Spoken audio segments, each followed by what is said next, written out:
오늘 우리에게 주시는 하나님의 말씀은 신명기 3장 23절에서 29절까지의 말씀입니다. 한 절씩 교독하겠습니다. 그때에 내가 여호와께 간구하기를 주 여호와여, 주께서 주의 크심과 주의 권능을 주의 종에게 나타내시기를 시작하셨사오니 천지간에 무슨 신이 능히 주의 행하신 일, 곧 주의 큰 능력으로 행하신 일 같이 행할 수 있으리까? 구하옵나니 나로 건너가게 하사 요단 저편에 있는 아름다운 땅, 아름다운 산과 레바논을 보게 하옵소서 하되, 여호와께서 너희의 영고로 내게 진노하사 내 말을 듣지 아니하시고 내게 이르시기를 그만해도 족하니 이 일로 다시 내게 말하지 말라. 너는 비스가산 꼭대기에 올라가서 눈을 들어 동서남북을 바라고 내 눈으로 그 땅을 보라. 내가 이 요단을 건너지 못할 것임이니라. 너는 여호수아에게 명하고 그를 담대케 하며 그를 강경케 하라. 그는 이 백성을 거느리고 건너가서 내가 볼 땅을 그들로 기업으로 얻게 하리라 하셨느니라. 다 같이요. 그때에 우리가 벳부을 맞은편 골짜기에 거하였었느니라. 아멘. 우리가 어떤 일을 열심히 하는 이유는 수고 끝에 거두게 될 열매를 기대하기 때문입니다. 농부들이 뜨거운 여름 내내 그렇게 땀을 흘리며 수고하는 것은 가을에 거두게 될 결실을 기대하기 때문입니다. 직장인들이 힘들지만 그래도 매일 출근길에 오르는 것은 한 달 뒤에 거두게 될 그 수학에 대한 기쁨을 기대하고 있기 때문입니다. 학생들이 밤잠을 줄여가면서 열심히 공부하는 것도 좋은 성적을 기대하기 때문이죠. 그러니까 이 세상에는 고난에 비례하는 기쁨이 있도록 되어 있습니다. 그러니까 수고를 하면 그 수고 후에는 열매가 따라옵니다. 사람들은 수고에 대한 열매가 보장되어 있기만 한다면 어려워도 기꺼이 그 수고를 감당해냅니다. 그래서 우리 유명한 말이 있지 않습니까? 인내는 쓰다. 그러나 그 열매는 달다. 그런데 오늘 본문에는 이러한 일반적인 진리를 역행하는 이변이 일어나고 있습니다. 모세와 하나님과의 관계입니다. 40년 전에 하나님께서 모세에게 말씀을 하셨습니다. 너는 내 백성을 이끌고 내가 네게 지시할 땅으로 가라 하시면서 그 땅이 가나안 땅이라고 하셨습니다. 그러면서 그 가나안 땅을 모세에게 설명해 주셨는데 그 땅은 젖과 꿀이 흐르는 땅이고 아름다운 땅이고 먹고 배부른 땅이고 하나님의 복이 머무르는 그런 땅이라고 하면서 이른 비와 늦은 비가 때에 따라 내리는 그 땅, 무엇보다도 너희 조상 아브라함과 이삭과 야곱에게 약속하신, 주리라 약속하신 그 땅이 가나안 땅이라고 말씀을 하셨습니다. 그 가나안 땅을 내가 너와 내 백성에게 줄 테니까 너는 내 백성 이스라엘 민족을 이끌고 그곳으로 가라고 명령하셨습니다. 그래서 모세는 그 약속의 열매를 기대하고 바라보면서 지금까지 40년 동안 걸어온 것입니다. 우리가 성경을 읽어보면 이스라엘 민족의 애굽에서 가나안까지의 여정이 얼마나 고통스러웠는지를 우리는 짐작할 수 있을 겁니다. 얼마나 잠자리가 불편했겠습니까? 또 마실 물이 없었으니 얼마나 목이 말랐겠습니까? 먹을 것이 없어서 고통스러웠고 또 음식이 입에 맞지 않아서 힘들었고 날이 너무 덥고 또 적들은 어떻게 그렇게 많은지 의견이 또 맞지 않아서 다툼이 일어나면서 그 고통과 원망과 불평이 가득했던 여정이었습니다. 그러니까 이스라엘 민족이 이 광야에서 겪은 일들은요, 그들은 40년이라고 하지만 우리 같은 사람은 일주일도 견디기가 힘이 듭니다. 근데 그 40년을 그런 광야에서 그것도 뭐 한 곳에 정착해서 한 것이 아니라 며칠마다 옮겨야 되는, 그럴 때마다 장막을 걷어야죠. 짐을 다시 쌓아야죠. 그걸 짊어지고 걸어가야 하니 얼마나 고생스럽고 힘들었겠습니까? 그 중에서 가장 고생한 사람은 모세입니다. 백성들은 물이 없어도 모세를 원망했고 먹을 것이 없다고 모세를 원망했고 고기 먹고 싶다고 모세를 원망했습니다. 모든 원망과 불평은 모세가 다 들어야 했습니다. 어떤 때는요, 우리 애굽에 공동묘지가 없어서 우리를 이쪽으로 인도해서 죽이려고 하느냐고 모세를 때려 죽이려고 했던 모욕까지도 여러 번 모세는 당했습니다. 그런 백성을 40년 동안 모세가 이끌어온 거죠. 그야말로 고난의 연속이었습니다. 얼마나 고통스러웠든지 한 번은 모세가 이렇게 하나님께 기도를 했습니다. 민수기에 보면 주께서 내게 이같이 행하실진대 구하옵나니 내게 은혜를 베푸사 즉시 나를 죽여 나로 나의 공고함을 보지 않게 하옵소서. 하나님, 차라리 죽는 게 낫겠습니다. 얼마나 고통스러우면 이런 기도를 드렸겠습니까? 사실 모세는 그의 생에 적어도 2번 정도는 평생 행복하게 살 수 있는 기회가 있었습니다. 먼저는 모세는 애굽의 왕자로 책봉받은 사람이었습니다. 당시 애굽은 세계 최강대국으로 바로는 세계의 왕이었습니다. 모세가 가만히 있었다면 평생 왕 노릇하면서 좋은 거 다 누리며 살 수 있었던 그런 사람이었습니다. 그 다음에는 왕과는 좀 정반대의 서민적인 생활이긴 하지만 이드로의 딸과 결혼을 해서 장인이 물려주는 그 목축업을 이어받아서 아들, 딸 낳고 소박하지만 평화로운 삶을 살 수 있는 그런 기회가 그에게 있었습니다. 사실 지난 40년 동안 모세가 했던 일은요, 그가 원해서 했던 일이 아니에요. 하나님께서 하라고 하셨고 하나님께서 요구하셨기 때문에 마지못해서 나섰던 겁니다. 좀 고통스럽고 힘든 일이었지만 그래도 그가 끝까지 참고 감당할 수 있었던 이유는 그 가나안 땅, 약속의 땅에 들어갈 수 있다는 그 희망 때문이었습니다. 애국심이 강했던 모세는 자기 동족이 이유 없이 애굽인에게 학대받는 것을 보고 울분을 참지 못해서 살인을 저지르고 도망쳤던 사람입니다. 그런 모세에게 자기 민족에게 새로운 나라를 허락해 주시겠다고 했고 자유를 주시겠다고 하나님께서 약속을 하시니까 고령의 몸으로 희망찬 출발을 했던 것입니다. 그리고 이제 드디어 모든 고생은 끝나고 40년 동안 그리워하던 약속의 땅, 그 가나안 땅이 눈앞에 바라다 보이는 요단강 동편 모압 평지에 도착한 겁니다. 사실상 모세가 해냈던 이 일은요, 세상 누구도 할 수 없는 전무후무한 과업이요, 이건 기적의 사건이었습니다. 그래서 성경은 이후에는 모세와 같은 선지자가 일어나지 못했다고 그렇게 말하고 있습니다. 자, 그렇게 힘든 일을 마친 모세가 이제 120세가 되어서 건너편의 가나안 땅을 바라다 보면서 하나님 앞에 기도를 드리는 것이 오늘 본문의 내용입니다. 우리 다 같이 25절 함께 보겠습니다. 구하옵나니 나로 건너가게 하사 요단 저편에 있는 아름다운 땅, 아름다운 산과 레바논을 보게 하옵소서 하되, 꿈에도 그리던 땅이요 40년을 기다려온 열매가 눈앞에 보이니 얼마나 감격스러웠겠습니까? 얼마나 그 땅에 들어가고 싶었겠습니까? 그래서 지금 모세가 하나님께 기도로 알고 있는 것입니다.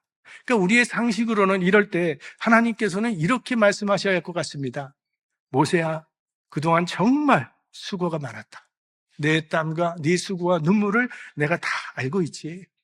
이제 가나안에 들어가서 편안하게 쉬면서 약속한 복을 마음껏 누리면서 살아라 하셔야 할 텐데 하나님께서는 정반대의 대답을 하시고 계십니다.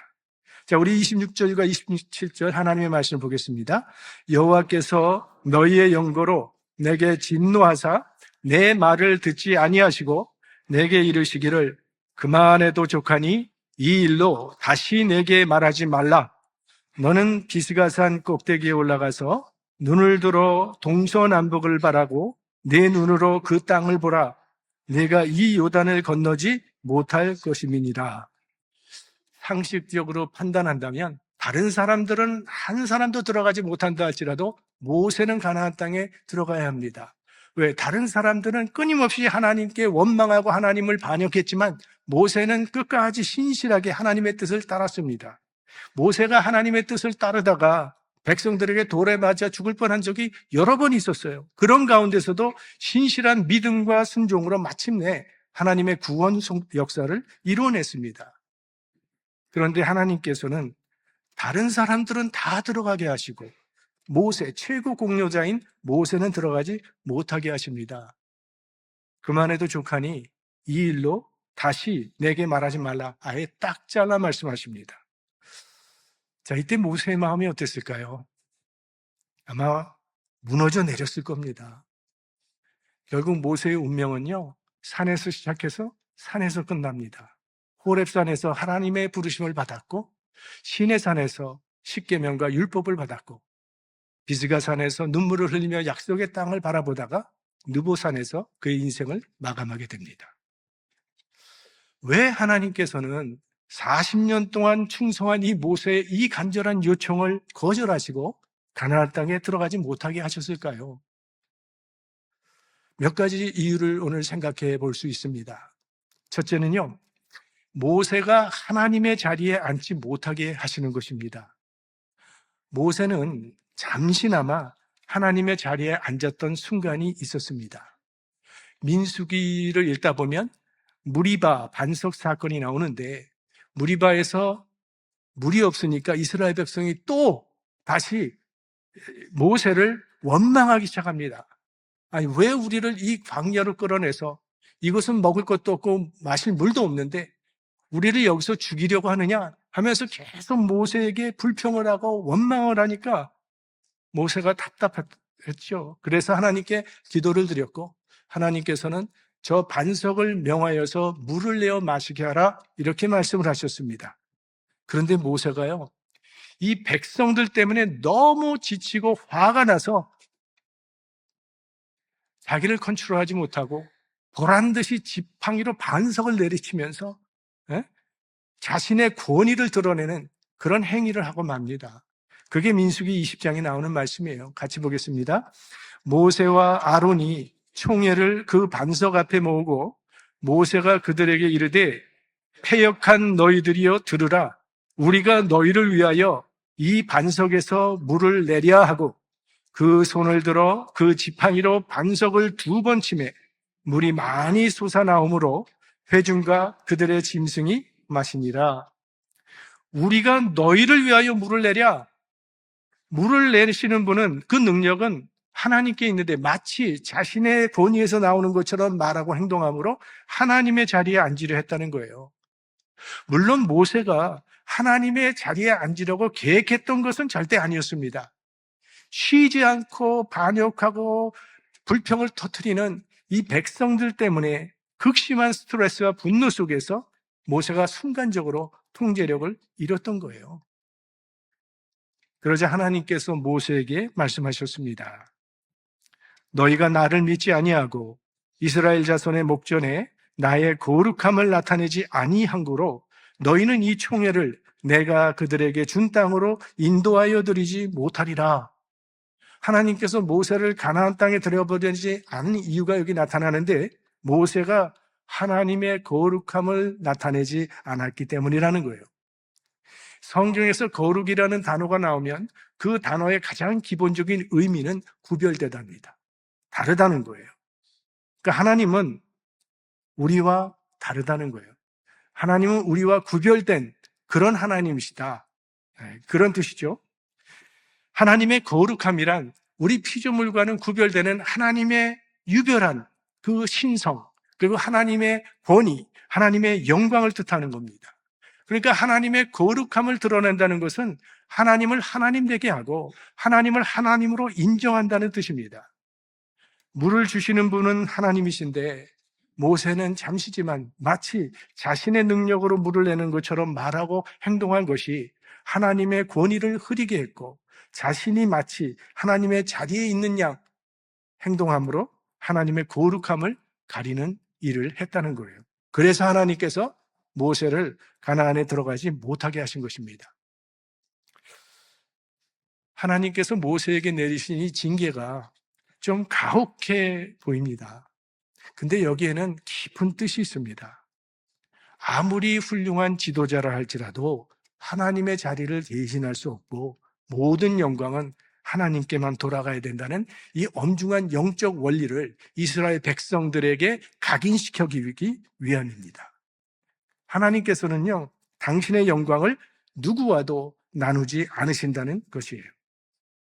그래서 일부 성경 해설자들은 만일 모세가 가나안의 입성까지 같이 백성들과 입성까지 하는 임무를 완수했다면 아마 이스라엘 백성들이 하나님보다 모세를 더 높였을지도 모른다고 말을 해요.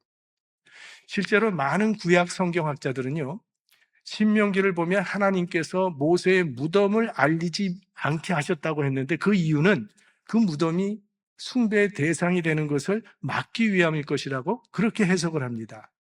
그러니까 하나님께서 모세를 가나안에 들어가지 못하게 하신 이유 중에는 백성들이 모세를 무상화하는 것을 막으시려는 뜻도 있었을 것이라는 해석이에요. 만약 모세가 가나안 땅에 들어갔다면요, 모세교가 생길 가능성도 없지 않았다는 거죠. 이 세상의 종교는 대부분 사람을 중심으로 생겼습니다. 석가모니를 바라보면서 불교가 생겼던 것이고, 공자를 바라보면서 유교가 생겼고, 모하메드를 바라보면서 이슬람교가 생겼던 겁니다. 모세는 우리 인간의 능력으로는 도저히 설명할 수 없는 수많은 기적을 경험했던 사람이고 그 기적의 통로가 되었던 사람이에요. 구약에서 가장 많은 기적을 일으킨 사람은 단연 모세였습니다. 모세가 손을 드니까 홍해가 갈라집니다. 죽음 앞에 섰던 이스라엘 백성들이 그 갈라진 홍해 가운데를 지나가면서 모세에 대해서 어떤 생각을 했을 것 같습니까? 모세가 애굽에 10가지 재앙을 내림으로 그들을 구출할 때 그런 모세의 모습을 보면서 이 백성들이 모세를 어떻게 생각했을까요? 광야에서 어려울 때마다 물을 내고 만나를 내리게 하는 모세를 바라보면서 그를 어떻게 생각했겠습니까? 출애굽기 34장에 보면 이런 말씀이 나옵니다.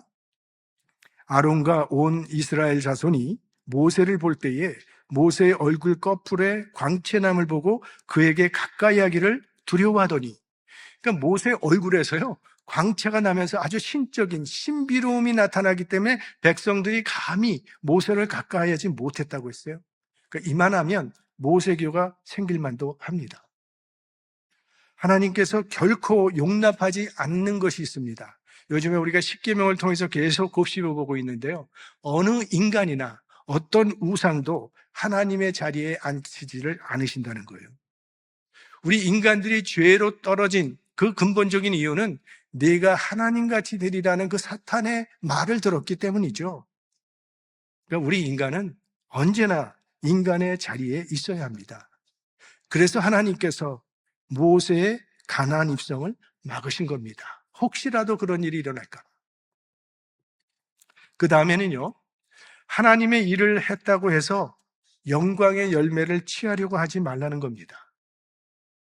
우리 하나님의 일을 하는 사람들이 가장 경계해야 할 것은요, 사역의 자리에서 영광의 열매를 자신이 취하려는 유혹입니다. 누가복음에 보시면 하나님께서 하나님의 일을 하는 사람의 자세에 대해서 비유로 가르쳐 주셨어요. 종이 온종일 밭일을 하고 끝나고 집에 돌아왔다고 해서 주인이 와서 빨리 먹으라고 하지 않는다는 거예요. 내가 먹을 수 있도록 준비를 하고 내가 먹고 마시는 동안에 수종 들고 다 끝나면 너는 그때 가서 먹고 마시라고 한다고 하시면서 결론적으로 이렇게 말씀을 하세요. 이와 같이 너희도 명령받은 것을 다 행한 후에 이르기를 우리는 무익한 종이라 우리의 하여야 할 일을 한 것뿐이라 할지니라. 이것이 하나님의 일꾼이 지녀야 할 마땅한 자세여야 함을 가르쳐주고 계십니다. 왜냐하면 지금 우리가 가진 것은요, 모두 하나님으로부터 온 것이기 때문이에요. 우리의 재능, 우리의 건강, 기회, 물질, 믿음, 그리고 사역의 열매까지도 모두 하나님으로부터 온 것입니다.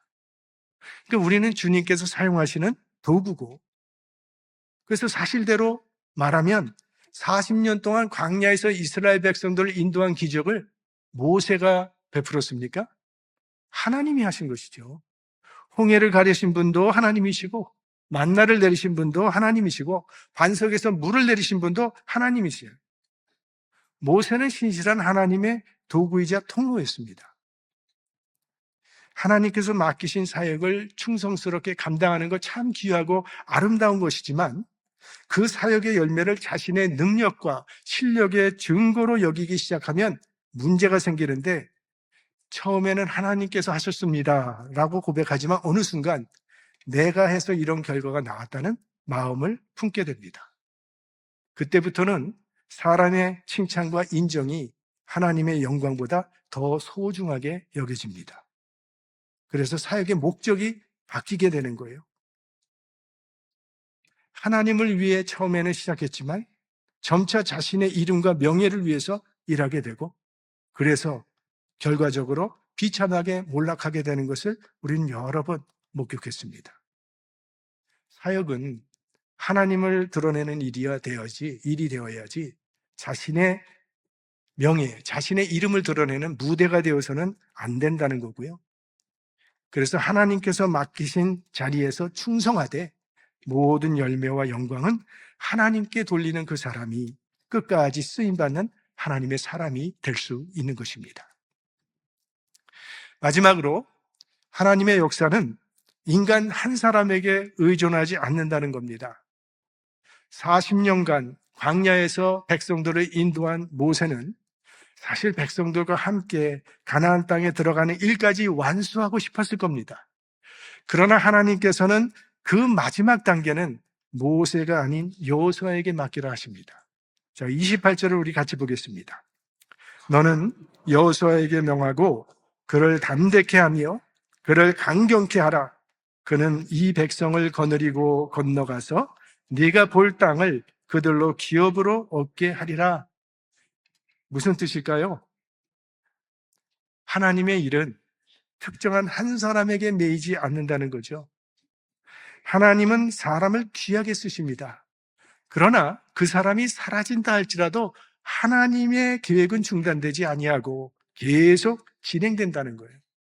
이 진리는 성경 속에 계속되는, 반복돼서 나타나는 진리입니다.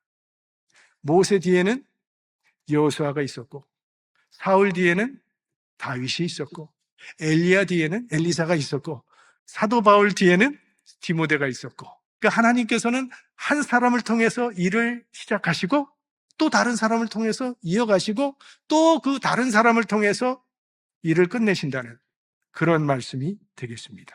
그러니까 하나님의 역사는 릴레이 경주와 같다는 거예요. 그러니까 우리는 우리에게 맡겨주신 그 구간을 충성스럽게 달리면 된다는 거예요. 한 초등학교 운동회에서 릴레이 경기를 하는데 그 첫 번 주자가 참 다리가 빨라서 그런지 참 잘 달렸습니다. 아무도 이 아이를 따라오지는 못하는 거예요. 다 제쳐고 선두가 됐어요. 시작부터 끝까지 계속 1등입니다. 그리고 마지막 결승선에 들어가는 그때까지도 1등을 고수했어요. 근데 나중에 실격당했어요. 그 이유는 바통을 넘겨주지 않았기 때문에. 내가 제일 잘 뛰는데 뭐하러 넘겨줘? 계속 혼자 뛰었어. 그래서 실격당했다는 거예요. 오늘 본문에 하나님께서 모세에게 말씀하십니다. 그만해도 족하니. 하나님의 일은요, 예수님처럼 33살에 끝날 수도 있고 모세처럼 120살까지 갈 수도 있습니다. 하나님의 일은 하나님이 그만두시라 하면 그만하는 거예요. 더 하고 싶은 마음이 남아있을지라도 그 후의 역사는 다음 세대에게 맡기는 겁니다. 바셀로나에 있는 그 사그라다 파밀리아 성당에 가보신 분 계실 겁니다. 그 유명한 건축가 안토니 가우디가 이 성당을 설계하고 이 성당 건축을 위해서 일생을 바쳤습니다. 그러나 그는 그 성당의 완성을 보지 못하고 지금은 죽어서 그 성당 지하실에 묻혀 있습니다. 이 성당은 1882년에 착공한 이후에 144년이 지난 올해 2026년도에 그 외관 구조 공사가 완성되었습니다. 하지만 외형만 완성되었는 거지 아직도 그 내부 공사는 수년간 더 지속될 예정이라고 그렇게 말을 하고 있습니다. 하나님의 백성의 삶도 비슷한 부분이 있다고 생각합니다.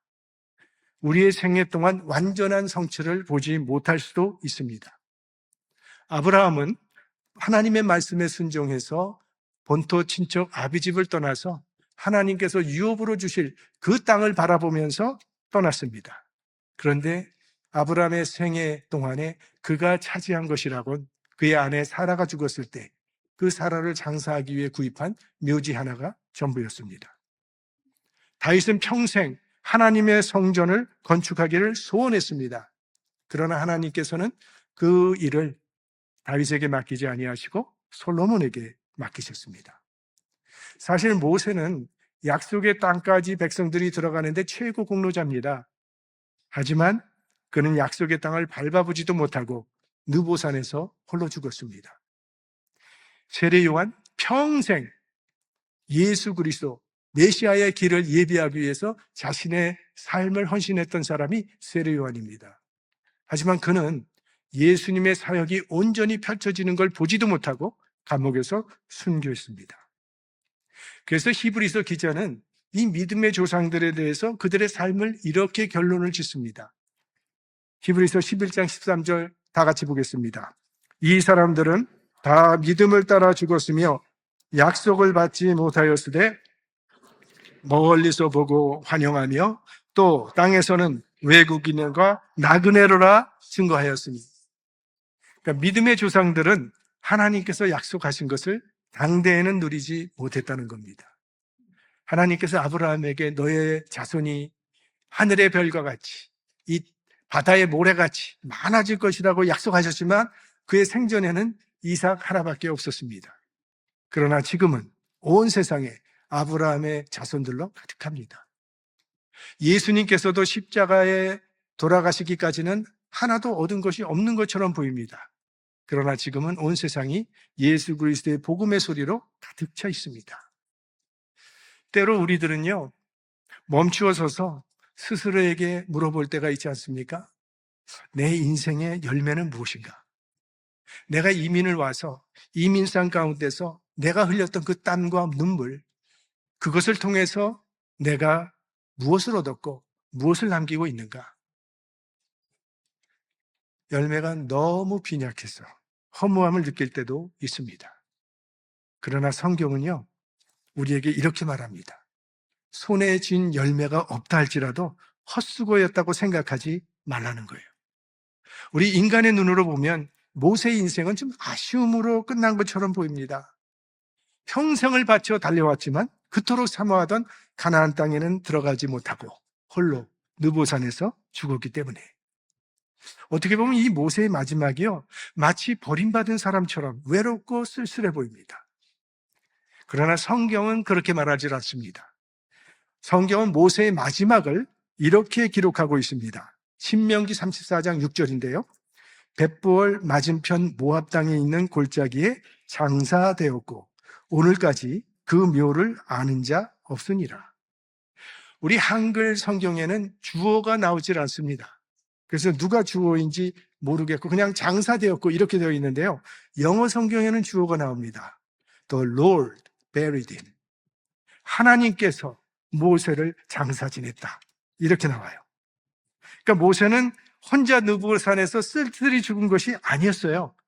마지막 순간까지 하나님께서 모세와 함께 계셨고 그를 위로해 주셨고 모세를 끝까지 하나님께서 돌보아 주셨어요. 그래서 모세는 하나님의 품 안에서 평안히 숨을 거두었다는 거예요.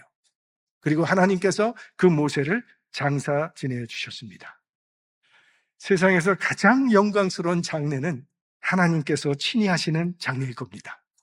이 모세는요, 정말 하나님께서 친히 그의 삶을 마무리해 주시는 가장 영광스러운 최후를 맞이했습니다. 맡겨진 사명을 신실하게 감당한 사람에게는 모세처럼 마지막에 이렇게 아름답고 영광스러운 복을 허락해 주실 줄로 믿습니다. 비록 모세는 지상의 가나안 땅은 받지 못했지만 하나님 나라의 가나안 땅을 기업으로 받았습니다. 하나님께서는 어떤 사람에게는 열매를 거두게 하시고 어떤 사람에게는 다음 세대가 그 열매를 거두도록 마중물이 되게 하십니다. 중요한 것은요, 하나님께서 우리에게 맡겨주신 그 구간을 충성스럽게 달려가는 것입니다. 멀리서 약속의 땅을 바라보던 우리 모세를 기억하면서 오늘 우리에게 맡기신 사명 신실하게 감당해 나가는 믿음의 사람들 모두 되시기를 주님의 이름으로 축원합니다.